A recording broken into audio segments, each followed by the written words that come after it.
All right. Boy, it's hard out here. It is hard out here.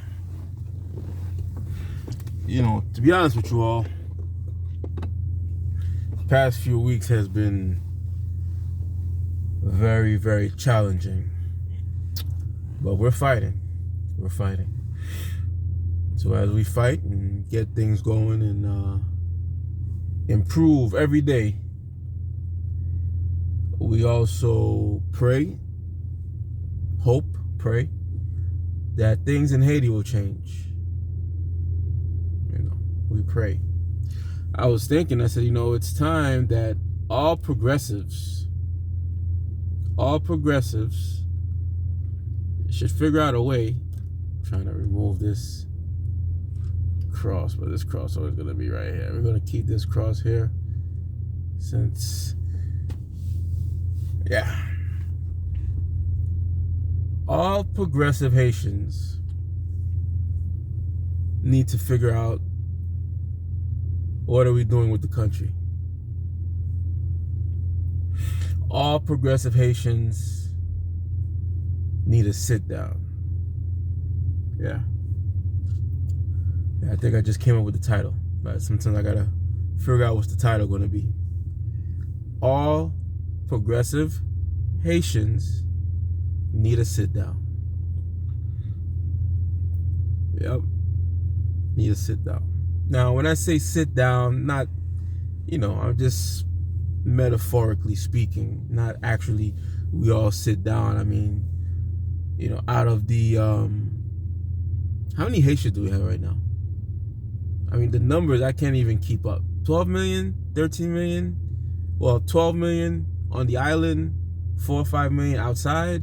What's the numbers right now? There's a lot of Haitians. And I can't always remember. But we definitely need a sit down. Because shouts out to Mr. Caleb. I'm gonna send him this through WhatsApp. Mr. Caleb is an older Jamaican person that I work with from time to time, old Jamaican guy. And he asked me this question this morning. Oh, sorry. This is IT Organic. This is the YouTube channel, right? I'll get back to the podcast. I've been busy and kind of just other things on my mind, But the Mr. Caleb, who is a Jamaican, he's mixed. He's like Jamaican. I think his dad is Middle Eastern. Same way we got it in Haiti. In Haiti we have everybody. We have Arabs too and stuff like that. But Mr. Caleb, he says, Stefan, what go on with Haiti? No, not Haiti. He said Haiti. What go on with Haiti, man? What go on with Haiti? He said, ever since me young, Haiti never good. Always problem. And I said, yeah, but what about, because he's an older guy, I said, what about during the Duvalier, the dictatorship? He said, yeah, that was not bad. He said, during the Duvalier, because he visited the country, a lot back in the days. So he said, yeah, I mean, even though there was the secret police and all that, but, for the most part, he felt safe. And, it was more of a tourist attraction anyway in the 60s and 70s. I mean, so he's like, yo, why? What he was basically asking or telling me, he's like, yo, you guys removed the dictatorship. Okay, I understand. But why did you guys get worse? He's like, why do people keep on, choosing these leaders? Like, what the hell? He's more upset than me. Mind you, this is like a 80, let me see. Mr. Caleb, how old is Mr. Caleb? He's in his early 80s. And he's fed up just like the rest of us are. And, it bothered me the whole day. I'm like, damn, when you have people from other countries and other nations like, yo, what the hell is wrong with y'all?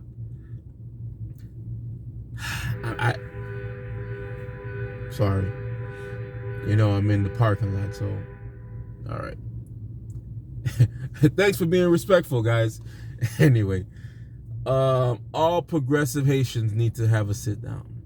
That's all I can say. I mean, all progressive Haitians, we need to figure it out. We need to stop having selfish acts or acting more for self, because that's what it is. Because people outside of Haitian culture, they might think that Haitians don't have intellectuals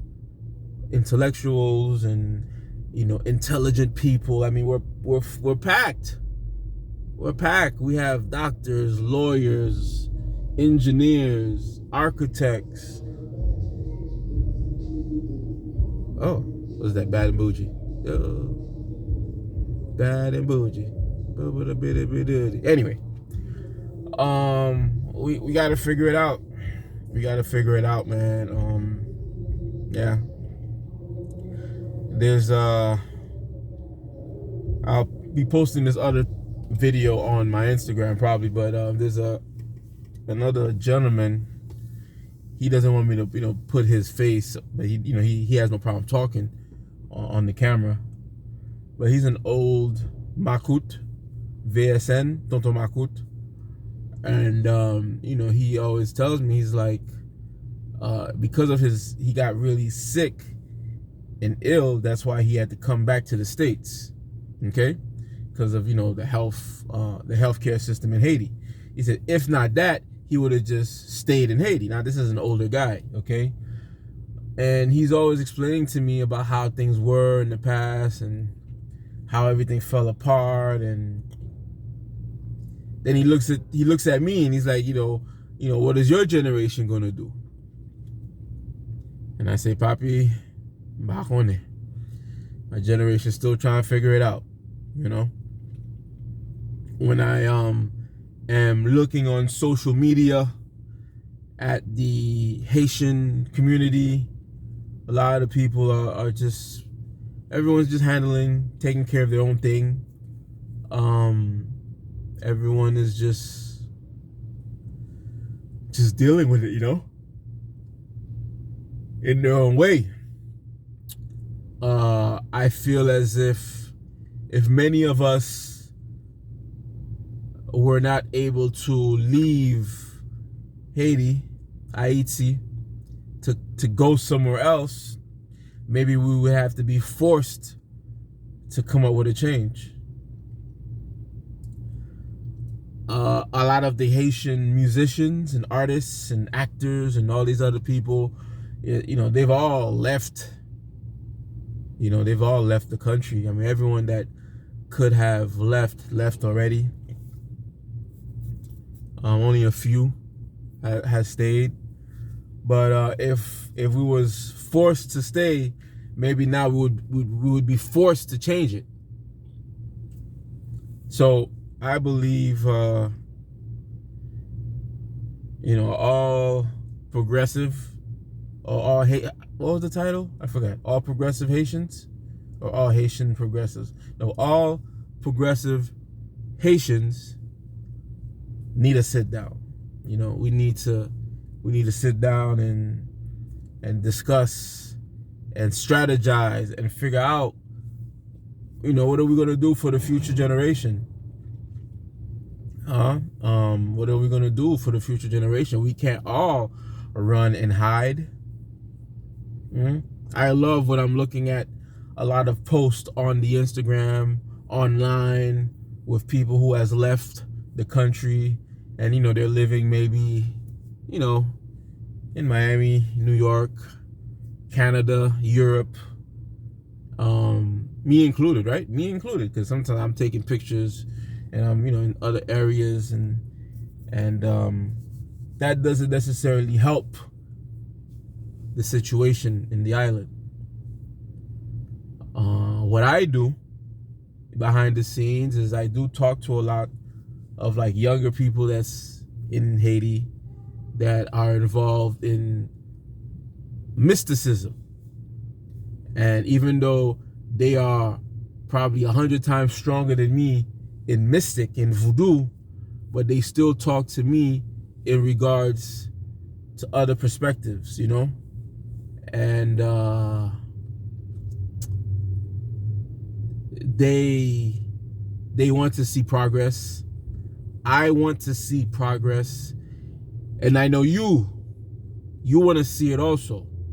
You want to see it also. But we have to have a sit down. We have to figure this out.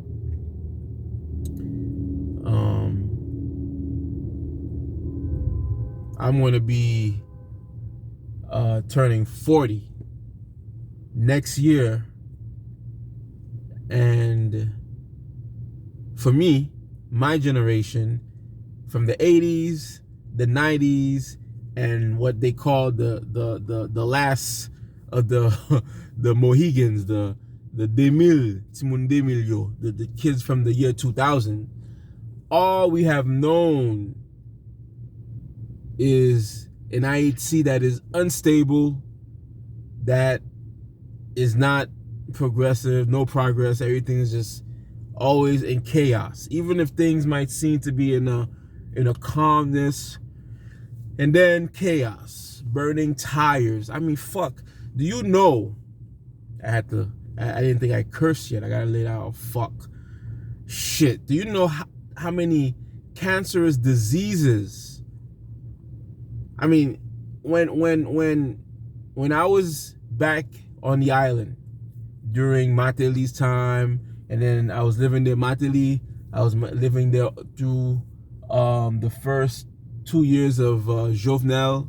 Then I came back to the United States. But they were burning tires one fucking day up the hill in Petroville next to the cemetery. This is for anyone that knows Haiti. And that shit got all the way down to where I was at, on the other side of the area. Like, I was pretty far away from the cemetery, you know, because I live closer to Mateli, the old president. That's before he moved to the beach area. But that smoke reached all the way down to me, where I was at. I had, for like a week, this like charcoal type of phlegm, like just phlegm bullshit. And I'm like, this fucking country, man. You know how many people who's been going through this with the tires burning and all of the air pollution, like how many cancer patients we're going to be having, how many like diseases from all of this bullshit stress is going to be upon the people. So it's a lot. And I think we need to have a sit down. You know, people's talking about Claude Joseph, and how everyone's like he's a nationalist, and I guess they're already talking about how he can become the next president. Well, first of all, in Haiti, if you want to run for office and you were previously in the government, you have to be released. You have to get paperwork called discharge. You have to be discharged, and you have to have this paperwork that that says, okay, you finished, you did your job well, and you can't just run for president if you didn't get the discharge documents. Like, this would be the problem for Claude Joseph, right? But everyone's like, yeah, Claude, boo, boo, boo, boo, boo. And I'm not quick to just be on no one's bandwagon, because for too long we've had too many charlatans and liars, and over and over and over and over and over and over. So the best president for me was Estimé. Okay, that was the thing for me, was Estimé. And then of course you have François Duvalier. Those things about him that I loved. And then after them two, of course, you have like the people from the beginning. I respect them a lot. Like my maternal side, which is from Milo, we have Christophe. I have respect for Christophe. I have respect for our emperor, Jacques the First, Jean-Jacques Dessalines. Even though I think Pétion was a piece of shit for conspiring to kill Jean-Jacques Dessalines, I still do respect him for liberating a lot of the slaves in South America, and that's why he helped Simon Bolivar, because he wanted all the slaves to be free. So hey, you gotta respect, that part, I guess. But who will be the next president and the next leader? We have to decide. Like when I say we the progressives, the progressive Haitians. We can't just let fucking Haitians vote for somebody, because as you know, the mass, they're usually very emotional. They don't use logic. They just have emotion and they vote. And the progressives who want to see the country move forward, it has to, certain things have to be checked off for us to, even agree to giving someone power. So we got to have a sit down. All right. We're still in the season of Gede. Kwa Simbo. And I'll probably, when I get to it, maybe I should do a little podcast on Gede. I love Gede. I love the time, and we'll get more into detail. But I wanted to talk about that. I wanted to talk about the fact that we have to have a sit down. We have to figure out what are we doing with this country. Us who has the privilege to be in the U.S. right now, stay connected with your people back home. We have to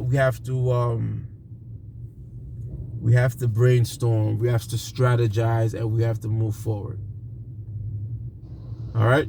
So continue to like, subscribe, share, follow me on Instagram, IT Organic, TikTok, IT Organic 1804. My backup page on Instagram is IT Organic 1804. My Cash App is IT Organic. These are all one words, right? My PayPal, itorganic@gmail.com. Hey, send me funds if you want. You want to donate, you want to, support. Hey, I would appreciate it. And we have the TikTok group. No, we have the Telegram group. Telephone number is 239-537-7429. Just send me a message through Telegram. I'll add you to the group. We basically talk about everything on that group. Not only Haiti, but world events and history. So you all have a blessed day. Rest of the day. The time is 7:30 p.m. and it is September 12th, one day after September 11th. Let's always, I guess, we should always remember the lives that were lost, the lives that were sacrificed September 11th in New York. So, yeah. You guys have a good one. Mali. Aye, bobo.